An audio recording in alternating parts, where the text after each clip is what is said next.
Hi, it's Celeste, your canary in the coal mine. So today I'm checking in with you again.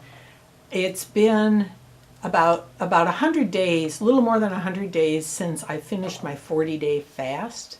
And I told you I'd give you an update about what the long-term effects of the fast were.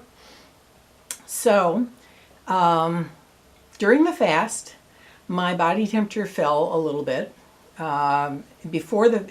I take my morning body temperature before I get up and get active because it's an indicator of how well my thyroid gland is doing and how well my metabolism is working, and mine tends to be kind of low.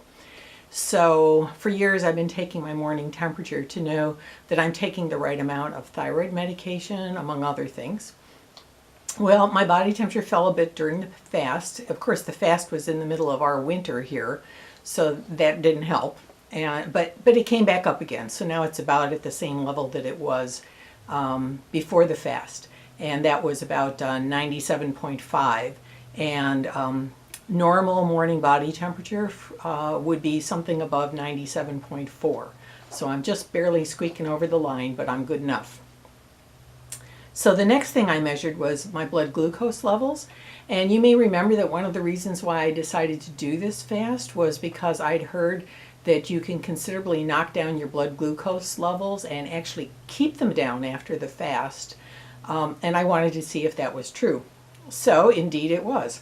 My blood glucose levels, which I measured daily with a little home meter, fell almost 40 points during the fast. I mean, it was remarkable. And it has stayed down 27 points, lower than it was before the fast, even after the fast, as long as I don't screw up on my eating. There have been a few little bit higher days, but even the higher days were 20 points less than what they had been before the fast. And those days were caused by me basically eating too many starches or too much sugar or something like that. So one of the things you want to do if you get yourself a little home glucose meter, which are cheap and the test strips are cheap and it's really worth doing, is on a day that you're going to take a blood test, take your test with your meter too. Then you'll know what the comparison is between what your home meter says and what the blood work says. I typically find that the home meters register a little on the high side, and so it's good to know that if the blood work says 80 but your home meter says 90, that's not a concern because you've just taken two measurements within an hour of each other. So then you just kind of know, okay, my meter's registering a little high and this is fine. So my hemoglobin A1C, which is a measure of 3 months previous blood sugar levels, kind of an average, that has gone down, but not quite as far as I would have liked. When I started this process, it was at 5.9, which is just at the high end of the pre-diabetes level, about to go into the diabetes level, and that was another thing I really wanted this fast to accomplish. And now it's at 5.1, which is the bottom end of the pre-diabetes level. And so it fell like 0.8, which is really good, and it stayed down. So I'm going to check it again in a few months. Since it's a 3-month average, it's not worth checking more often. And we'll see if I can keep it down. And also, I'm thinking about doing another fast and trying to knock it down even further. But this time it wouldn't be a 40-day fast because I just don't have that much fat to lose anymore. You know, that's been one of the consequences was I knew I had extra weight that would allow me to comfortably fast for an extended period of time. So, but now I'm going to do shorter fasts. So my blood pressure dipped, let's see, 28 points on the upper number and 10 points on the lower number during the fast. But it's pretty much come up to the pre-fast level at this point, which is fine because my blood pressure is in the low 120s over around 80.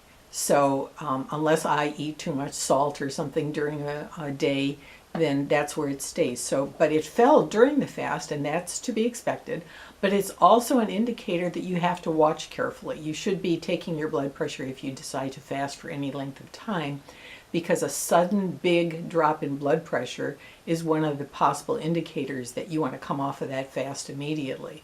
So I was monitoring my blood pressure, and it fell down into the almost low blood pressure range, but never completely dropped into it, and didn't drop rapidly, which would have been dangerous. But that's a warning to you that if you're already on blood pressure medication or you already have low blood pressure, then you should definitely be working with your doctor, because as you fast, your blood pressure will fall and your doctor needs to adjust the amount of medication you're taking. Or if you already have low blood pressure, it could get dangerously low. So that's something you don't want to mess around with. And then during the fast, my pulse actually went up. Prior to the fast, it tends to be in the low 60s beats per minute. And after the fast, that's where it is too.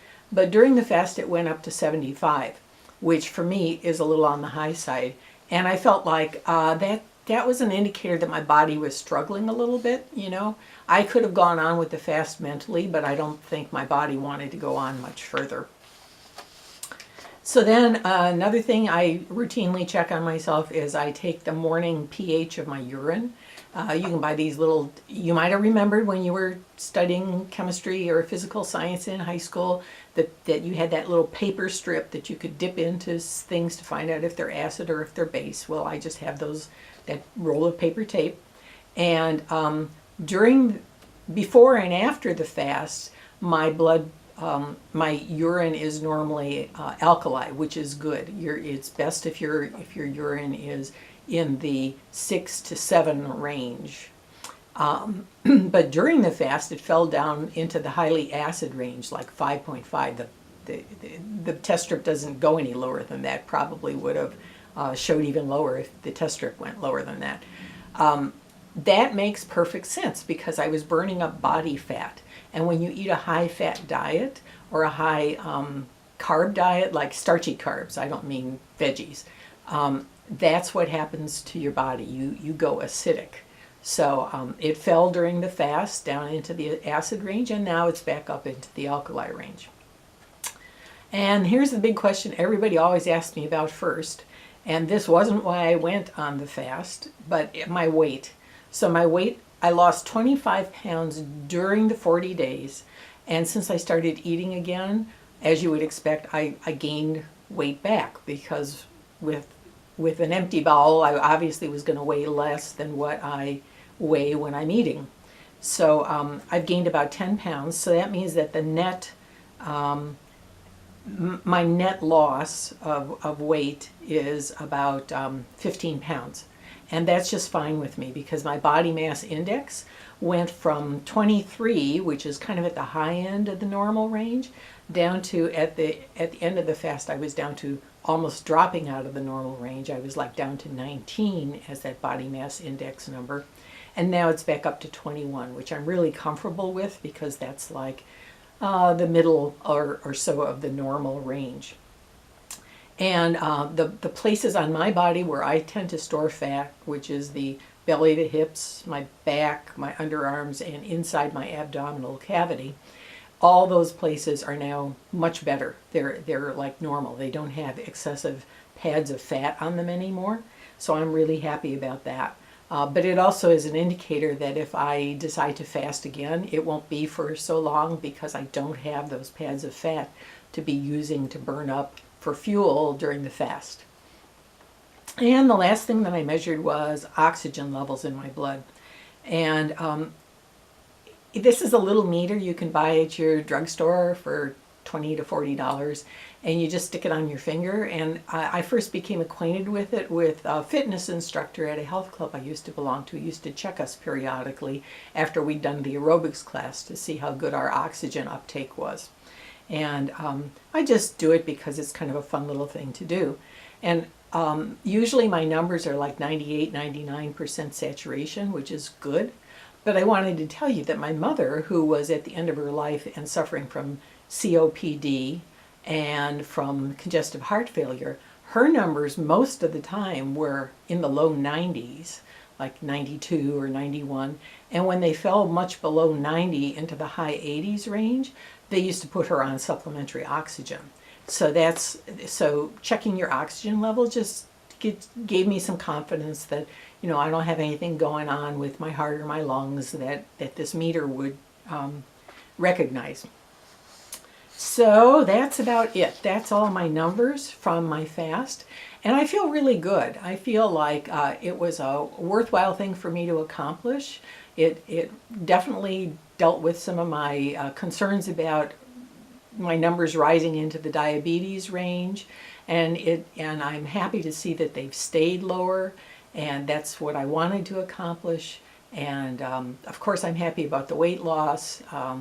And so that's all I really wanted to tell you about. I just wanted to check in one more time and let you know how things are going about 100+ days after the fast.